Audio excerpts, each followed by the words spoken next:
이 사무엘상은 5장, 6장 함께 연결이 되어 있는 거죠.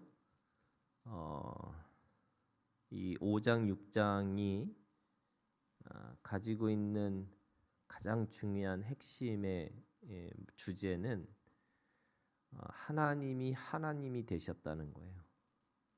그러니까 여기에는 누구도 개입할 수가 없는 거죠. 다시 말해서 하나님의 살아계심이 이스라엘 때문에 있으신 것도 아니고 또 어떤 지금 이 암소를 통해서도 있으신 것도 아니고 또 돌아온 것들을 보면서 그 벳세메스의 사람들을 위해서 있었던 것도 아니고, 그러니까 하나님은 어떻게 계시냐면 하나님은 스스로 있는 자시고 하나님은 하나님으로만 존재한다, 이것을 보여주시는 거예요. 이 사람들이 왜 블레셋 사람들에게 이 법궤를 빼앗겼냐면 그거는 그 법궤의 신비한 능력을 믿고 그 법궤를 이용해서 전쟁에서 승리하려고 했던 사심이 있었던 거죠. 다시 말해서 하나님을 이용해서 자신의 목적을 달성하기 위한, 그래서 하나님이 목적이 아니라 하나님을 수단으로 사용하려고 했던 사람들이에요. 그랬더니 그 전쟁을 하나님은 패하게 만드신 거죠. 하나님을 수단으로 사용하는 것이 아니고 하나님이 하나님으로 존재하는 것, 이게 하나님을 목적으로 둬야 되는 건데 그들은 그것을 수단화시킨 거죠. 우리가 관계가 수단이 되면 하나님은 그 관계를 깨트리시는 거예요. 그러니까 관계는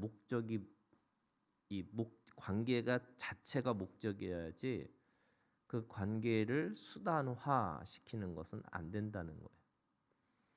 그래서 하나님과 우리의 관계도 하나님을 통해서 뭘 하려고 하는 게 아니고 하나님 자체가 목적이 되어야 되는 거죠. 사람들은 그걸 어떻게 생각을 하냐면 자꾸 하나님을 통해서 뭘 하려고 하는 거예요. 그래서 요셉을 통해서도 자꾸 총리가 되라고 얘기하는 거예요. 세상을 향해서 원대한 꿈을 가지라, 이렇게 얘기를 해요. 그리고 세상을 향해서 뭔가 세상을 변화시키는 능력자가 되라고 얘기하는 거예요. 그런데 하나님은요, 그 하나님을 수단화시킬 때 어떻게 하시냐면 그 수단화되는 그 마음과 그 관계를 깨트리셔요. 그래서 그 깨트린 걸 통해서 어떻게 하시냐면 하나님이 하나님 되게 하신다는 거예요. 이게 참 어려운 말이죠. 사람은 사람이 되고 하나님이 하나님 되신다. 이게 사람들은 자꾸 나의 하나님, 나의 주님, 나의 신랑, 이게 자꾸 관계로 이렇게 뭔가를 맺으려고 해서, 그런데 그걸 통해서 뭘 하기를 원하냐면 그것이 아무리 좋은 거라도 그게 야망이에요. 그래서 성경을 사람들이 말씀을 전해도요, 사람들이 자꾸 그거를 자기 의도를 심으려고 해요. 그러니까 말씀이 말씀으로 있는 게 아니고 말씀에다가 뭐를 집어넣어서 자신이 원하는 목적을 이루려고 하는 거죠. 그래서 그런 설교를 아예 공부를 해야 된다 생각을 하는 거예요. 무슨 말이냐면 다 주제 설교를 하는 거예요. 주제 설교. 그 주제 설교가 뭐냐면 대부분이 그냥 하면 된다는 거예요. 하나님 안에서 우리는 모든 게 하면 된다. 그래서 안 되면 어떻게 돼요? 그건 믿음이 없는 거예요. 그러니까 자꾸 그걸 믿음의 문제를 가지고 하나님을 자기 스스로 이거를 이렇게 하나님을 드라이브 한다는 거예요. 하나님을 자꾸 끌고 가려고 하는 거예요. 제가 하나님 앞에 복음을 인격적으로 만났던 사건이 뭐냐면 제가 염소라는 걸 깨달은 거예요. 염소는 목자를 앞서가요. 목자의 음성을 듣지 않고 목자를 끌고 가려고 하는 게 염소예요. 양은 목자의 음성을 듣고 목자를 쫓아가는 거예요.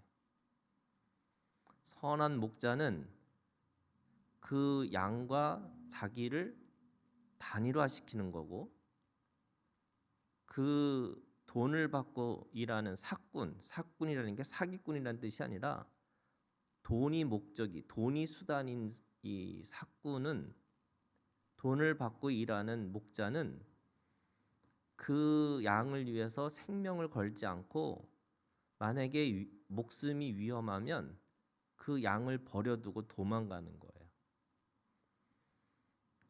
그러면 목자의 심정을 갖고 있는 사람은 어떤 사람이냐면 그 양과 단일을 이루는 사람이고, 그래서 하나님은 우리한테 그런 사랑을 주시는 거고, 이 양의 마음을 가지고 있는, 양의 믿음을 가지고 있는 사람의 그 믿음은 목자의 음성을 듣고 그 목자를 쫓아가려고 하는 거예요. 이게 완전히 다르죠. 그러니까 염소 짓을 하면 안 되는 거예요. 자꾸 자기 중심으로 끌고 가려는. 근데 그러면 이 사무엘 5장 6장은 우리는 그걸 뼈저리게 경험하고 있어야 되는 거예요. 오늘 이 말씀의 주제가 그런 거예요. 그런데 하나님은 어떤 하나님이냐면, 지금 이 이야기 속에서 제가 오늘 말씀의 주제가 베스메스예요. 이 베스메스라는 말이 이게 우리가 잘 알고 있는 것처럼 이 베스메스라는 게 이게 태양의 집이라는 뜻이에요. 그러니까 베리트와 그 쉐메스라고 하는 말을 섞어서 같이 쓴 거거든요. 그래서 그냥 읽을 때는 베세메스라고 베쉐메스 이렇게 뭐 읽긴 하는데, 태양의 집을 향해서 하나님이 그곳에 들어가시는 건데, 무슨 말이냐면 그 당시에 사람들이 제일 큰 우상이 태양의 신이에요. 그러니까 하나님이 그 태양의 신의 집으로 들어가시는 한 장면이 보이는 거예요. 성경은 이게 기록이 해석이라고 그랬잖아요. 그러니까 그 말씀 자체에 기록한 것이 그냥 해석이에요. 무슨 말이냐면, 왜 많은 도시 중에 그 이스라엘의 경계 중에 하나인 이 베세메스로 하나님이 들어가실까라고 생각해 보면, 하나님이 태양의 신보다 더 위대하시다는 걸 보여주시는 거예요. 그런데 어떻게 보여줘요? 하나님 스스로가 그렇게 보여주시는 거예요. 그래서 여기서 이 5장 6장은 누구도 거기에 그냥 법계 자체가 하나님의 능력과 하나님의 역사, 하나님의 영광과 하나님의 임재를 하나님 스스로가 증명하고 계시다는 거예요. 어떻게 해요? 어떤 신의 존재보다 뛰어나시다. 하나님은 신들 가운데 신이시다라는 것을 말씀하고 있어요.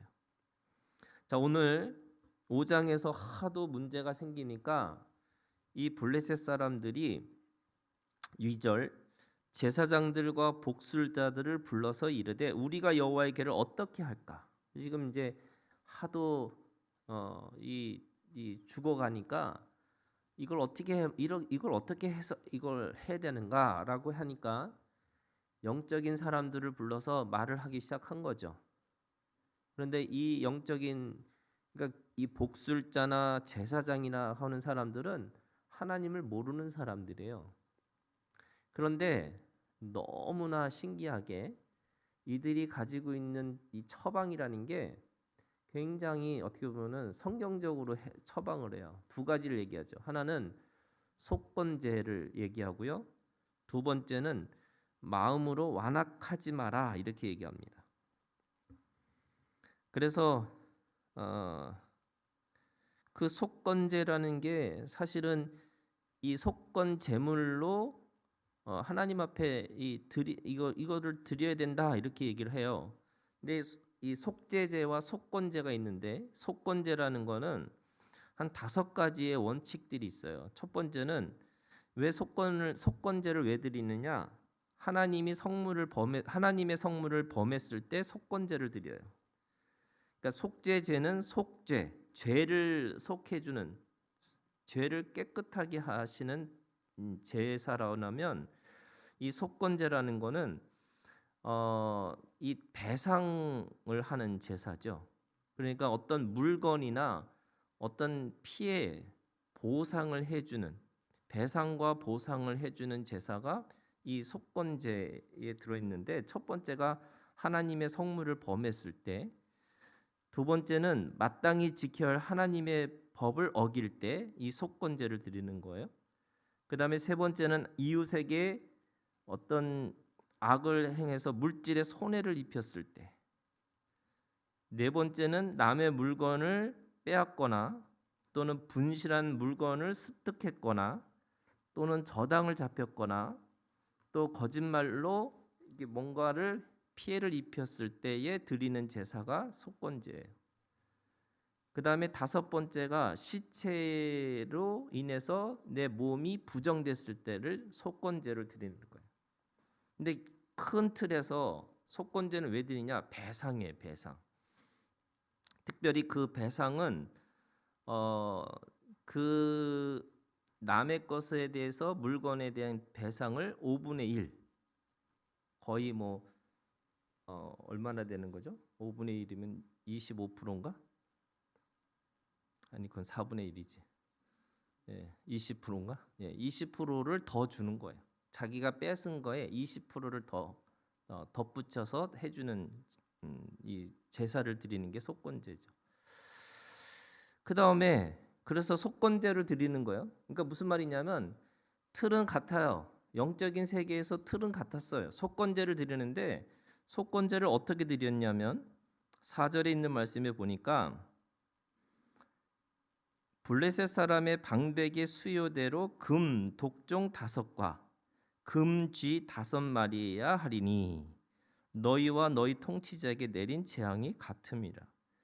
그러니까 독종에 걸린 거, 그 다음에 뭐 이 쥐가 이게 우상의 이 어떤 그런 신의 개념보다는 이 자체가 보니까요 5절에 보세요. 너희는 너희의 독한 종기의 형상과 땅을 해롭게 하는 쥐의 형상을 만들어. 그러니까 지금 이 독종이라는 이 병이 이 죄로 어떤 이 쥐를 통해서 나타나는 것이 아닌가. 그래서 사람들이 이걸 패스트가 아닌가 이런 생각을 하는 거예요. 그러니까 그 당시에는 그게 어떤 병명인지 정확하게 모르니까 그냥 종기와 그 땅을 해롭게 하는 쥐의 형상을 만들어서 속건제를 드려라 이렇게 얘기하는 거죠. 그 왜 5개예요? 이게 이제 이 블레셋 도시가 이 5개의 도시로 도시 국가로 이루어졌기 때문에 각각의, 그래서 그거를 뭐라고 얘기하냐면 17절에 그걸 다시 설명하고 있어요. 블레셋 사람이 여호와께 속건제물로 드린 금 독종은 이러하니 아스돗을 위하여, 가사를 위하여, 아스그론을 위하여, 가드를 위하여, 에그론을 위하여. 이게 5개의 도시 이름이에요. 그 다음에 18절에 보니까 금지들은 견고한 성읍에서부터 시골의 마을에까지, 그리고 사람들이 여호와의 궤를 놓은 큰 돌에 이르기까지 5 방백들에게 속한, 그러니까 그 도시의 왕들을 위해서 그렇게 지은 거다, 또는 그 하나의 상징적인 의미로 그렇게 한 거다 이렇게 얘기하고 있어요. 이 속건제라고 하는 틀은 맞았는데 그 우상 같은 것들을 그대로 그렇게 그 어떻게 보면 액땜을 하듯이, 그죠? 이 독종에 걸리고 쥐 때문에 해롭게 됐으니까, 그리고 그걸 5개의 도시고 5개의 그 방백들이 있으니까 그 5개를 만들어서 액땜을 하자 이렇게 얘기를 한 것 같아요.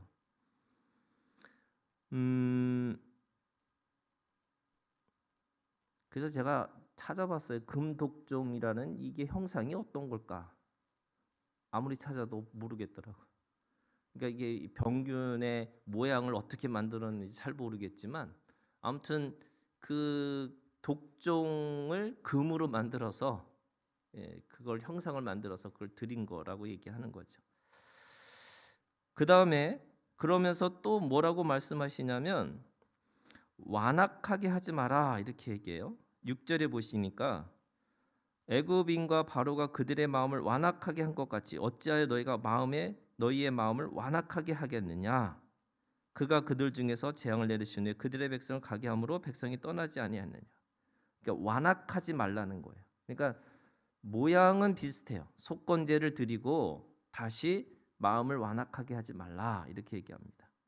이 완악하지 말라라는 말은 어떤 뜻이 있느냐면 그 저주에 대한 것에 대해서 자꾸 그걸 묵상하지 말고 하나님 앞에 돌아서는 일들을 해라. 지금 뭐 그들이 가지고 있는 내용은 그런 거예요. 그러니까 지금 이게 하나님 앞에 우리가 저주를 받았으니까 우리가 하나님을 향해서 마음을 열어놔야 된다. 뭐 이런 뜻의 의미로 읽혀지는 거죠. 그런데 뒤에 이야기는 오히려 하나님을 또 시험하고 있어요. 그러니까 사실은 이 두 가지를 통해서 그러니까 그 법궤를 통해서 하나님 앞에 깨달아야 될 게 뭐냐면 이들은 하나님의 살아계심을 보고 인정해야 되는데 여전히 또 그 하나님을 시험하는 거예요. 그래서 하나님을 어떻게 시험하냐면 암소 2마리를 가지고 그 법궤를 끌고 가라는 거예요. 원래는요 이게 수레도 만들면 안 되고, 그죠? 그 다음에 그 소가 그걸 끌고 가는 것도 율법도 아니고요. 원래는 제사장들이 메고 가야 되는 거잖아요. 그런데 자기네들 임의대로 왜 그렇게 임의대로 했을까? 그거는 하나님을 시험하는 거죠.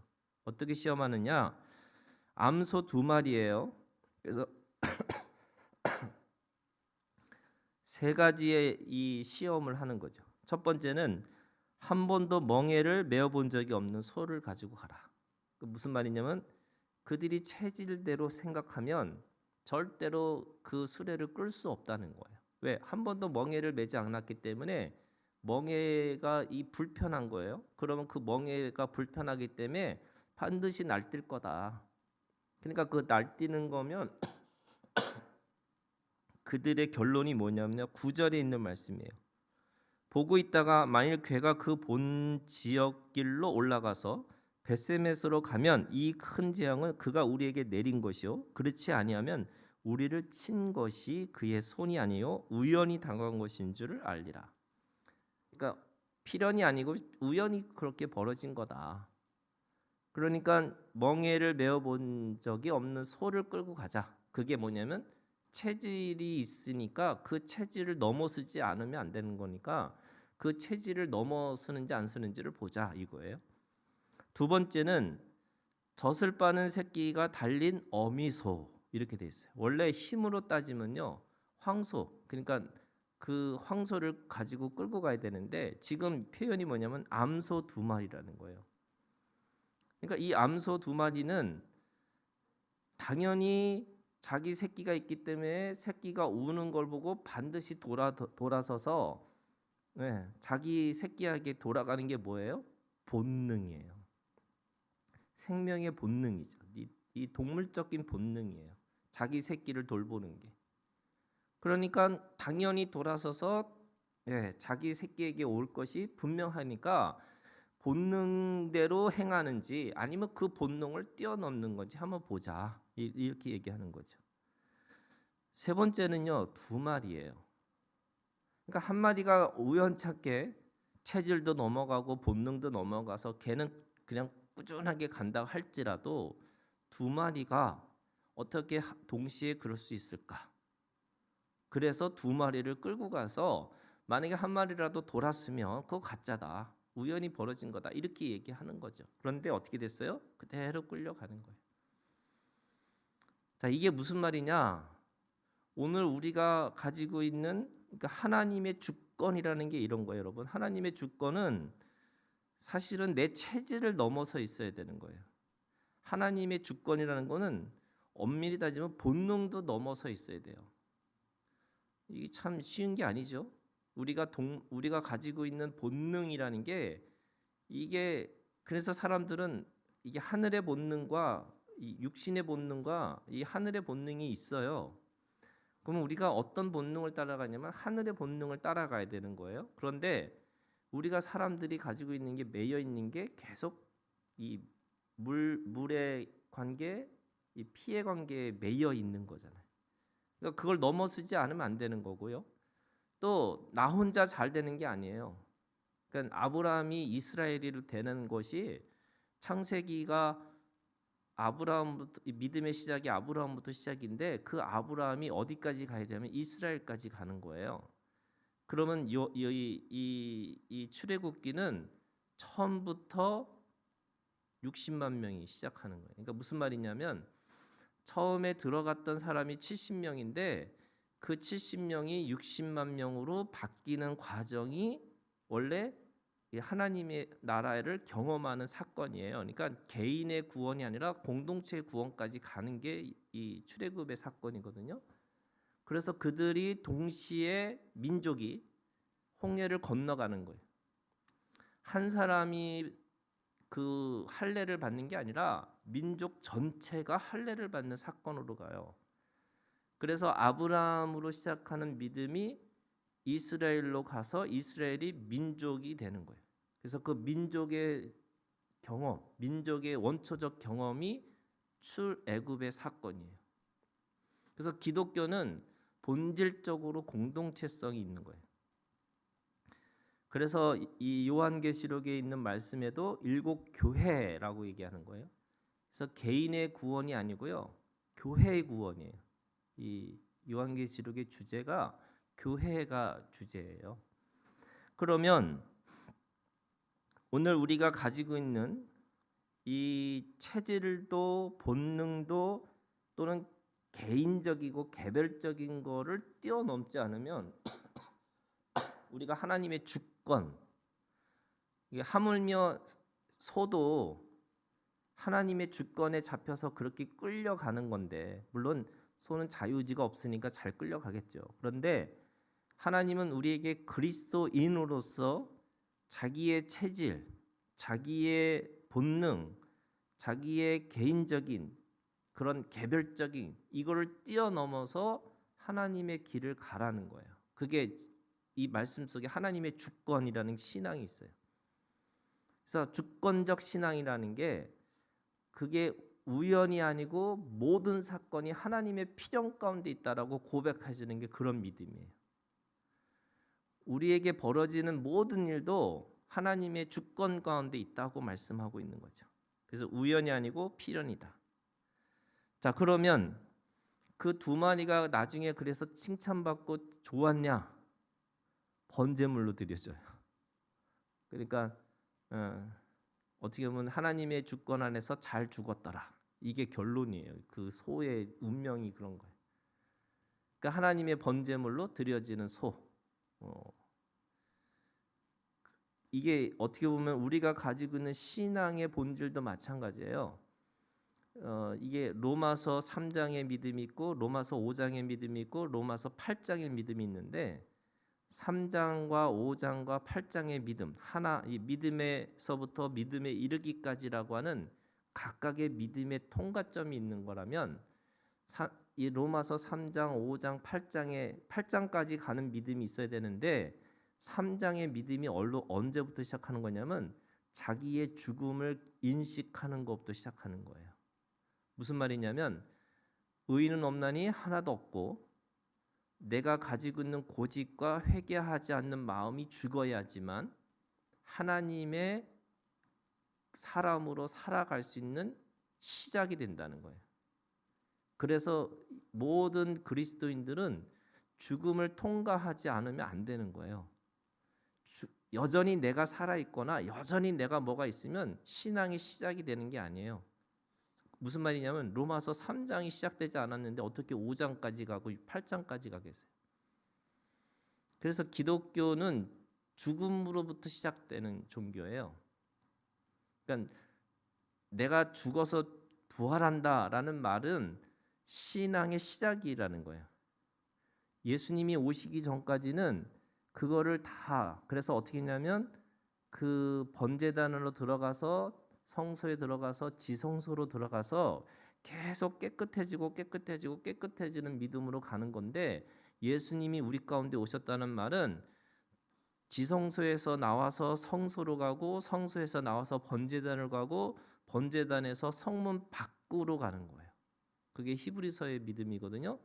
히브리서의 믿음이 뭐냐면 성문 밖에 있는 예수로 살으라는 거예요. 지성소에 들어가서 사는 게 아니고. 그러면 그 지성소에서 나와서 나 거룩해라고 사는 게 아니고, 그 거룩하지 않는 성문 밖에 들어가서 내가 하나님으로부터 받은 구원의 능력을 가지고 누군가에게 구원을 베풀고 살라는 거예요. 또는 복음을 모르는 사람들에게 복음을 전하는 자로 살라는 거예요. 그게 우리가 가지고 있는 믿음의 이 끝이라면, 그러면 우리가 지성소에 들어가서 죽음을 경험하고 나온 사람만이 성문 밖에 가서 살아갈 수 있는 거예요. 그게 로마서 5장, 로마서 8장의 믿음이에요. 그러면 그 로마서의 3장의 믿음이 죽음으로부터 시작한다는 말은, 오늘 내가 하나님으로부터 이 암소 두 마리 같은 이거를, 그러니까 무슨 말이냐면 하나님의 주권적 신앙으로부터 시작되지 않는 믿음은 다 가짜예요. 다 거짓이에요.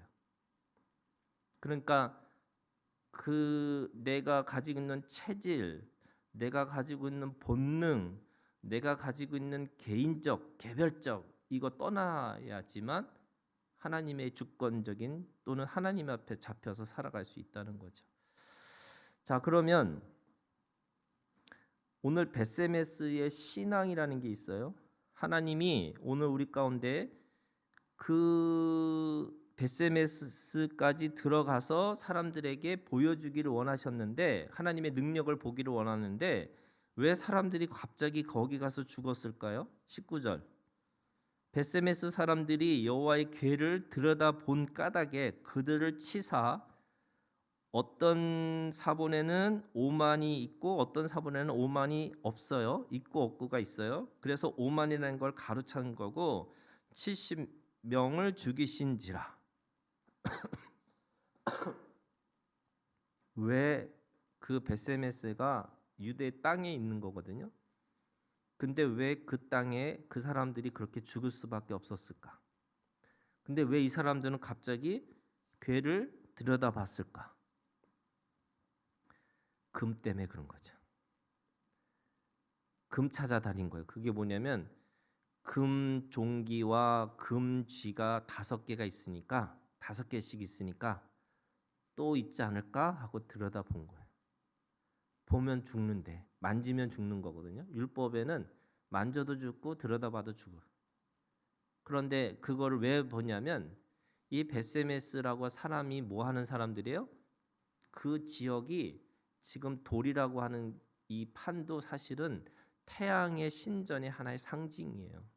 그러니까 이들에게 어떤 게 있냐면, 여전히 태양신을 믿고 있는 사람들이 그 안에 있었다는 거예요. 그러니까 그들은 뭐예요? 태양신이라는 부요와 풍성에 사로잡히다 보니까 하나님의 법을 기억하는 게 아니라 욕심에 그거를 들여다보기 시작한 거죠. 그러니까 하나님이 그들을 치신지라 이렇게 돼요. 그리고 어디로 가냐면 기럇 여아림이라고 하는 그곳으로 이제 이 법궤를 옮겨요. 오늘 마지막 말씀이 뭐냐면, 전령들을 기럇 여아림 주민에게 보내어 이르되, 블레셋 사람들이 여호와의 궤를 도로 가져왔으니 너희는 내려와서 그것을 너희에게로 옮겨가라. 그래서 그 옮겨가서 이제는 그 법궤가 기럇 여아림에 있는 거예요. 거기에 보통 얼마나 있었을까? 그러니까 다윗이 그 예루살렘으로 들어가면서 그 다윗의 그 법궤를 그 안으로 들어가는 그때까지, 그게 거의 한 70년 이후라는 거예요. 그러니까 70년 동안 이 기럇 여아림에 그 법궤를 두었다라고 얘기하는 거죠. 자, 그러면 세 가지 오늘 이 6장, 이 사무엘 6장에 있는 말씀은 첫 번째는요, 살아계신 하나님이에요. 그래서 하나님은 하나님이시라는 거를 모든 태양의 신을 누르고 그곳에서도 하나님이 진짜 신이다, 하나님이시다라고 보여주고 계세요. 두 번째는 이 베세메스라고 하는 하나님의 주권적 신앙이 그 안에 있다는 거예요. 하나님은 그거를 통해서 하나님이 일을 하시는데 어떻게 일을 하세요? 우연이 없고요, 다 필연이에요. 그게 하나님 앞에 이게 주권적 신앙이에요. 그래서 내가 당하는 모든 일이 다 뭐냐면 하나님의 주권 아래에 있다고 믿으시는 거예요. 내가 무슨 죄가 있길래, 내가 무슨 실수를 했길래, 그게 아니고요, 그냥 하나님이 주신 사건이에요. 그러면 어떻게 해야 되느냐? 그때마다 내가 믿음을 사용해서 그 믿음을 통해서 그 사건을 이해하고 해석하고 사는 거예요. 자꾸 사람들은 상황을 바꾸려고 그래요. 사람들은 사건을 피하려고 그래요. 근데 그게 아니고 어떤 사건이 오든 다 하나님이 주신 거예요. 그러면 그 사건을 내가 어떻게 믿음으로 반응하고 살 것인가? 그거 아까 얘기했죠? 본능을 넘어서, 체질을 넘어서, 개인적인 걸 넘어서 믿음을 사용하셔야 되는 거예요. 세 번째는 결국 모든 신을 이기신 하나님, 이게 유일신이에요. 그래서 지금 이 사무엘상 5장 6장은 그 유일신이신 하나님이 모든 신 위의 신으로 계시다는 걸 보여주고 있는 건데, 그 살아계신 하나님이 유일하신 하나님 신이시다라는 것을 보여주고 있죠. 그래서 오늘 이 모든 신 가운데 신으로 하나님만이 참된 구원자시고 참된 하나님이시다는 것을 우리에게 보여주고 있습니다. 오늘도 이 사무엘 6장의 이 믿음이 오늘 우리 가운데 있기를 주님의 이름으로 축복합니다.